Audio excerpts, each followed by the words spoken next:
সরাসরি চলে যাব মীনাক্ষী মুখার্জি লালবাজার অভিযানে। বাম যুবদের ভিড় একেবারে উপচে পড়া, চোখে পড়ার মতো। দেখুন ভিডিও ফুটেজ। যাতে শ্বাসটা ভালো করে ঢোকে আর নিঃশ্বাসটা ভালো করে শাসক দল তৃণমূলের বিরুদ্ধে বাংলার মানুষ একজোট হয়ে আরজি করের ঘটনার সঠিক বিচারের দাবিতে পুলিশ ও মুখ্যমন্ত্রীর যে ধামাচাপা সেগুলো বাংলার মানুষ দেখেছে। তাই মৌমিতা দেবনাথকে যেভাবে ধর্ষণ খুন করেছে দুষ্কৃতীরা, তাদের বিরুদ্ধে কঠোর সমালোচনায় ঝড় কিন্তু রাজনৈতিক মহলে দেখা যাচ্ছে। বাম যুবদের ডাকে সরাসরি লালবাজার অভিযানে মীনাক্ষী মুখার্জি কি বলছেন, সরাসরি ভিডিও ফুটেজ দেখুন। যদি তাকে তার বাড়িতে তার সেফের জন্য যদি কথা দিয়ে কথা রাখতে পারবে না শাসক দল তৃণমূল, তাই তৃণমূলের বিরুদ্ধে কঠোর সমালোচনায় ঝড় কিন্তু রাজনৈতিক মহলে। মীনাক্ষী মুখার্জি লালবাজার থেকে দেখুন। মানুষ রাস্তায় নেমেছে, পারলে দুদিনের মধ্যে ঝড় বৃষ্টিকে উপেক্ষা করে বাম যুবদের ঢলে এবার চোখে চোখ রেখে তৃণমূলকে একেবারে তীব্র হুঙ্কার দিলেন বাম যুবনেত্রী কমরেড মীনাক্ষী মুখার্জি। কেউ ফেসবুকে বলছে আমার বিচার চাই, বলছে তুমি কেন বিচার চাইছো। কেউ তৃণমূল পার্টি বুঝতে পেরেছে, তাই কোটি কোটি টাকা খরচ করে সুপ্রিম কোর্টে কপিল সিব্বলকে আইনজীবী হিসেবে ধরেছে। মানুষ তাকে ক্ষমা করবে না। এবার আন্দোলনের জোরালো আওয়াজ হচ্ছে, আগামী 27 তারিখ আসছে দিন, তৃণমূলকে কবর দিন, এই সমহিমায় স্লোগান। ছাত্র যুবদের ডাকে দলমত নির্বিশেষে দেখা যাচ্ছে যে বাম যুবদের একেবারে উপচে পড়া ভিড় থাকবে, আর সেই ভিড়ে রাজনৈতিক মহলে জোরদার হচ্ছে। তৃণমূল বুঝতে পারছে বলেই এই রকম যে তাণ্ডব, বাংলাতে সন্ত্রাসের আতুরঘর। তাই শেখ হাসিনার মতো বাংলার মুখ্যমন্ত্রীর অবস্থা একদিন হবেই। সবুজবঙ্গ নিউজ ইউটিউব চ্যানেলটি ভালো লাগলে চ্যানেলটিকে সাবস্ক্রাইব করে সঙ্গে থাকুন। এই মুহূর্তের সবচাইতে বড় খবর, দর্শক বন্ধুদের সঙ্গে আমরা প্রতিবেদনটি তুলে ধরেছি। তবে হ্যাঁ, রাজ্য রাজনীতির ভূমিকা নিয়েও উঠছে প্রশ্ন। তবে শাসক দল তৃণমূলের বিরুদ্ধে চোখে চোখ রেখে আন্দোলন, প্রতিবাদ গড়ে তুলছে বাম যুব সংগঠন ডিওয়াইফাই। আমরা দেখতে পাচ্ছি ডিওয়াইফাই রাজ্য সভাপতি যিনি রয়েছেন ধ্রুবজ্যোতি সাহা। শাসক দল তো বুঝতে পারছে, কেন বুঝতে পারছে? শাসক দলে হিংসার বিরুদ্ধে মানুষও রুখে দাঁড়াচ্ছে। তাই ছাত্র যুবদের ডাকে একেবারে উত্তপ্ত হয়ে ওঠে লালবাজার।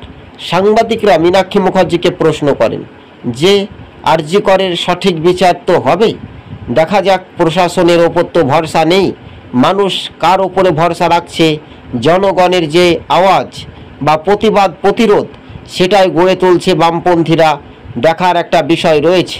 তবে এই আন্দোলন কতটা আইনগতভাবে চলে, না শেষ পর্যন্ত সন্দীপ ঘোষকে বাঁচানোর তাগিদে মুখ্যমন্ত্রীর ষড়যন্ত্র ফাঁস হচ্ছে।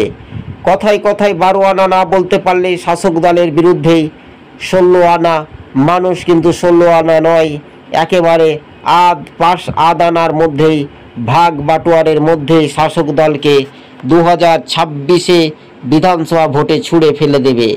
তাই শেখ হাসিনার মতো বাংলার মুখ্যমন্ত্রীর অবস্থা হবে দর্শক বন্ধুগণ, আপনারা জানেন।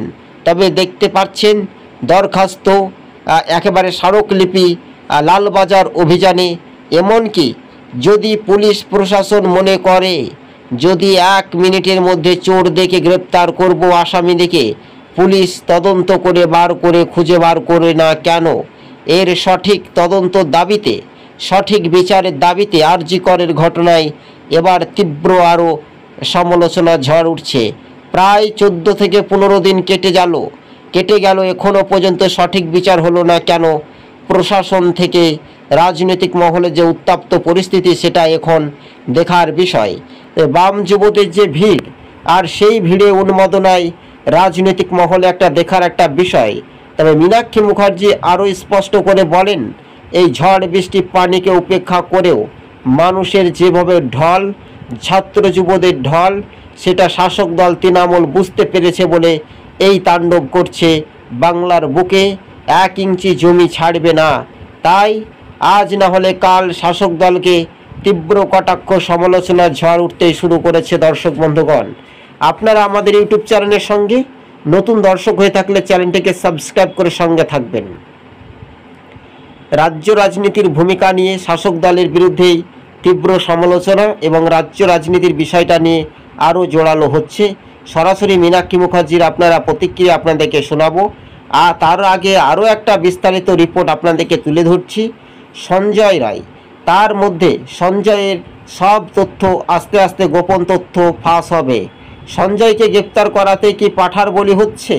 তাহলে সন্দীপ ঘোষ কেন গ্রেপ্তার হয়ে তার বিরুদ্ধে ফাঁসি চাই এই আন্দোলন আরও জোরালো হবে। তাই এই মুহূর্তে যেটা সমীকরণ, 27 তারিখের মধ্যেই উত্তপ্ত পরিস্থিতি হবে বলে এমনটাই মনে করছেন রাজনৈতিক মহল। তবে দর্শক বন্ধুগণ, হ্যাঁ, এটা একটা রাজনৈতিক সমীকরণ। শাসক দলের বিরুদ্ধে মানুষ রুখে দাঁড়াতে শুরু করেছে। সরাসরি দেখতে পাচ্ছেন বাম যুবদের যে ভিড়, আর সেই ভিড়ের অনুমোদনায় রাজনৈতিক সমীকরণ, সেটা একটা দেখার একটা বিষয়। তাই রাজ্য রাজনীতির ভূমিকা নিয়ে উঠছিল প্রশ্ন। শাসক দলের বিরুদ্ধে তীব্র সমালোচনা, তীব্র হুঁশিয়ারি বলে এমনটাই মনে করছেন রাজনৈতিক মহল। দর্শক বন্ধুগণ, আপনাদেরকে আরও একবার জানিয়ে রাখি, এই মুহূর্তের সবচাইতে বড় খবর, আর.জি. কর কাণ্ডের ঘটনা নিয়ে লালবাজার কলকাতার রাজপথে বাম যুবদের জৈবনের ঢল একেবারে আছড়ে পড়ছে। আর শাসক দল তৃণমূল ভয় পাচ্ছে। এই ভয় শাসক দলকে পায়ে পায়ে পেতে হবে। তাই শাসক দলের যে রাজনীতি, ঘন্যার জঘন্য রাজনীতি, বাংলার মানুষ রুখে দাঁড়াবে। তাই মীনাক্ষী মুখার্জির বক্তব্য আপনাদেরকে সরাসরি শোনাবো।